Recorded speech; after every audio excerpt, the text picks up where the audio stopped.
Hello friends, कैसे हैं आप सब। चलिए शुरू करते हैं आज की कहानी। रीना एक मध्यम परिवार की लड़की थी जो अपने पिता देवीलाल, माँ शांति देवी और एक छोटे भाई विजय के साथ एक नगर गांधीपुर में रहती थी। रीना अपने स्कूल की पढ़ाई खत्म करके कॉलेज की पढ़ाई कर रही थी। वह एक सीधी सादी भोली भाली लड़की थी। उसकी माँ कहती, हमारी बेटी गऊ है। वह चाहती कि उसकी बेटी थोड़ा चंट चालाक बने। उसे कॉलेज से घर, घर से कॉलेज, बस इतना ही पता था।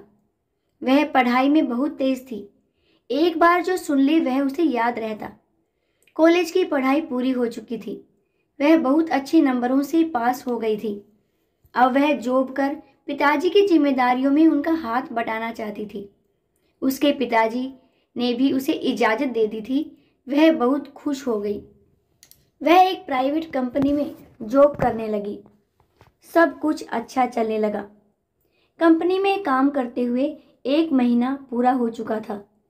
आज उसकी पहली कमाई उसके हाथ लगी थी। आज वह मन ही मन बहुत खुश थी। उस पहली कमाई से उसने अपनी माँ के लिए एक साड़ी, अपने पिता के लिए एक शर्ट और एक पैंट, अपने भाई के लिए एक जोड़ी कपड़ा लिया और खुशी खुशी घर लौटी। वह मन ही मन सोच रही थी कि बाकी बचे रुपए वह अपनी माँ के हाथों में सौंप देगी। इससे माँ बड़ी खुश हो जाएगी। घर आकर उसने सबके गिफ्ट सबको दे दिए। माँ पिताजी बहुत खुशी महसूस कर रहे थे। पिताजी ने कहा, सबके लिए तू कुछ ना कुछ लेकर आई है और तेरे खुद के लिए क्या लाई। इस पर वह हंसने लगी और बोली, अभी मेरे पास बहुत ड्रेस है, जब वह खत्म हो जाएंगे तब ले लूंगी। एक दिन वह ऑफिस जा रही थी। उसे थोड़ा लेट हो गया था, इसलिए वह थोड़ा जल्दबाजी में जा रही थी। तभी उसकी टक्कर एक सड़क छाप रोमियो से हो जाती है। वह नीचे गिर जाती है। सड़क छाप रोमियो से हाथ देकर उठाने के लिए अपना हाथ आगे बढ़ाता है, पर वह स्वयं उठ जाती है। वह उसे सॉरी कहते हुए आगे बढ़ जाती है। वह रोमियो से जाते हुए देखता रहता है। वह मन ही मन कहता है, वाह क्या लड़की है। उसका मन उसे अपना बनाने की सोचता है। अब वह हमेशा उसकी राहों में नजरें गड़ाए बैठा रहता है। उसके दिखते ही उसके पीछे पीछे चलकर उसके ऑफिस के गेट तक पहुंचता है। रीना इस बात से बेखबर थी। एक शाम वह जब ऑफिस से छूटकर घर जा रही थी, वह रोमियो उसके सामने पहुंच जाता है। अपने प्यार का इजहार कर रीना को पूछता है, तुम्हारा क्या ख्याल है मेरे बारे में। रीना उसे देखकर घबरा जाती है। वह उससे बचकर आगे निकल जाती है और दौड़कर अपने घर पहुंच जाती है। वह घबराई हुई अंदर आती है। उसकी माँ उससे पूछती है, क्या हुआ बेटी, तुम इतना घबराई हुई क्यों हो। वह आंखें बंद करके एक लंबी सांस लेकर कहती है, कुछ नहीं माँ, बस ऐसे ही। वह बात टाल जाती है कि कहीं माँ चिंतित ना हो जाए। वह पूरी रात उसी के बारे में सोचती है। वह अंदर ही अंदर भयभीत हो जाती है। क्या करूं? वह पिताजी से भी कुछ नहीं कह पाती। अगले दिन जब वह ऑफिस जा रही होती है, वह रोमियो उसके सामने शादी का प्रपोजल रखता है।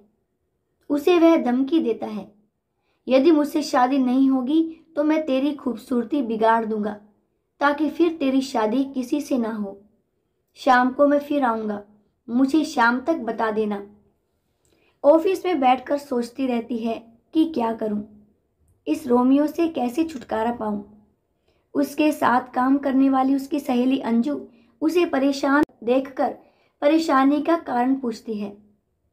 रीना को ऐसे महसूस होता है जैसे किसी ने उसकी दुखती रग को छू दिया हो। वह फफक फफक कर रो पड़ी। अंजू को सब कुछ बता देती है। उसे पूछती है, मैं क्या करूं।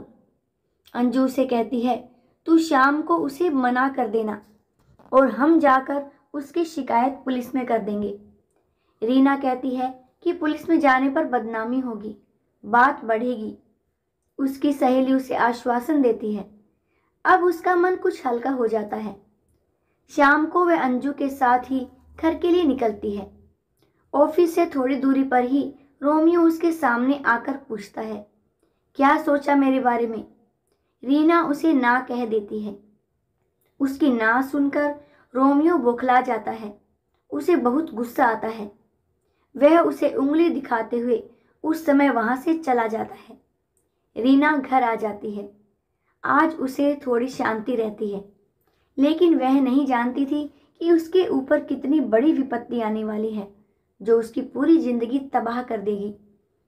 अगले दिन वह घर से ऑफिस के लिए निकलती है। रास्ते में रोमियो बाइक पर सवार उसके आने का इंतजार कर रहा था। रीना को देख वह उसके नजदीक पहुंचता है। उसके हाथों में एक कांच की बोतल थी, जिसमें तेजाब भरा हुआ था। वह उसके पास पहुंचकर तेजाब उसके मुंह पर फेंककर भाग जाता है। यहाँ वह बुरी तरह चीख पड़ती है। उसका पूरा चेहरा तेजाब से झुलस जाता है। आसपास के लोग उसे उठाकर अस्पताल पहुंचा देते हैं। उसकी एक इनकार ने उसके आने वाली जिंदगी बर्बाद कर दी। उसके ऊपर हमला हुआ, वह भी ऐसा वैसा नहीं, बल्कि वह हमला जो जिस्म के साथ साथ उसकी आत्मा को भी जला दे। शरीर का घाव तो कुछ समय बाद सही हो जाएगा, पर उसका दर्द पूरी जिंदगी दर्द देता रहेगा। उसके माता पिता को जब पता चला तो वे अस्पताल पहुंचते हैं। उसके चेहरे में पट्टियां लगी थी। अब वह पहले से ठीक थी, पर दर्द से करा रही थी। उसकी माँ उसे देखते ही रो पड़ी। पिताजी को भी बड़ा दुख हुआ। कुछ दिनों बाद उसकी पट्टी खुलनी थी। डॉक्टर उसे इस पल के लिए उसका मनोबल बढ़ा रहे थे, उसे धैर्य दे रहे थे। आज उसकी पट्टियां खुल गई। डॉक्टर ने उसे दर्पण दिखाने से पहले उसे समझा दिया था, तुम्हें धीरज से काम लेना होगा। उसने जैसे ही दर्पण देखा, उसके मुंह से भयंकर चीख निकल पड़ी। उसकी शक्ल बिगड़ चुकी थी। रीना उस दर्दनाक सुबह की एक भयानक कहानी बनकर रह गई थी। उसके पिता ने उसे समझाने की बहुत कोशिश की। उसने अपने पिता से कहा, भगवान ने मुझे यह कैसी सजा दे दी? इसमें मेरा क्या कसूर था? मेरा तो इतना ही कसूर था कि मैंने एक आवारा लड़के को शादी करने से मना कर दिया था। उसने मेरे इस ना के बदले मेरी पूरी जिंदगी बर्बाद कर दी। रीना उस दर्दनाक पल को याद कर बुरी तरह कांप गई थी। पुलिस ने उस रोमियो को पकड़ लिया और उसे जेल हो गई। रीना के माता पिता उसे घर ले आए। अब वह इस हादसे से उबरने की कोशिश करने लगी, पर जब भी आईना देखती, यह हादसा उसके जहन में याद बनकर रह गया। वह इस हादसे को कभी भुला ही नहीं पाई। दोस्तों, जब तक हमारे समाज के प्रत्येक नागरिक की सोच नहीं बदलेगी, उनकी संकीर्ण विचारधाराएं नहीं बदलेंगी, तब तक ऐसी घटनाएं रोज हमारे समाज में होती रहेंगी। दोस्तों, इस समाज को ऐसी घटनाओं से कैसे उबारा जा सकता है? अगर आपके पास भी इसके लिए कोई विचार है तो कमेंट में जरूर बताइएगा। अंत तक मेरे साथ बने रहने के लिए आपका बहुत बहुत धन्यवाद।